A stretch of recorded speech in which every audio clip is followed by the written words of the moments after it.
برات کے حوالے سے آپ نے فرمایا کہ آس پڑوس کے کوئی اگر کھانے کی چیز دے تو اسے کھا لینا چاہیے، تو اس طرح دوسرے تہواروں کے مواقع پر بھی جیسے 10 محرم یا کچھ اور تاریخیں یا بڑی 11ویں اور 13ویں اور یہ کنڈے کے اس موقع پر بھی اگر کوئی چیز آ جائے تو اس کو کھایا جا سکتا ہے؟ آپ کا سوال جو ہے نا اس میں ذرا پیچیدگی ہے.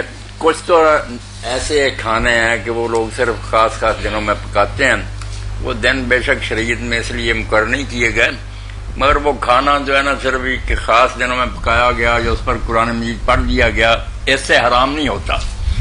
کچھ کھانے ہیں جو لوگ بزرگوں کی نیازوں کے طور پر پکاتے ہیں کہ یہ ہم پکائیں گے تو ہمارے مال میں برکت ہوگی، بزرگ خوش ہوں گے، وہ ہماری مدد فرمائیں گے، اور اگر ہم نے یہ کام نہ کیا تو بزرگ ناراض ہو کر ہمارے کاروبار کو برباد کر دیں گے.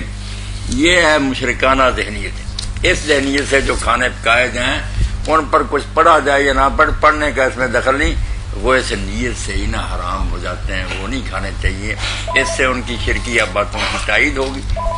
یہ فرق رکھنا چاہیے کہ جو عام نظر و نیاز ہے وہ اور ہے، جو مشکل حل کرنے کے لیے لوگ دیتے لیتے ہیں نا وہ نہیں ٹھیک. جی یہ بات مولانا واضح ہوگی.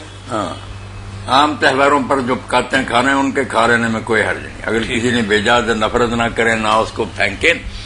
جو نیازیں دیتے ہیں نا لوگ کہ اس سے ہماری حاجات پوری ہوتی ہیں اور بزرگ ہماری مشکلیں حل کرتے ہیں، وہ نہیں ٹھیک.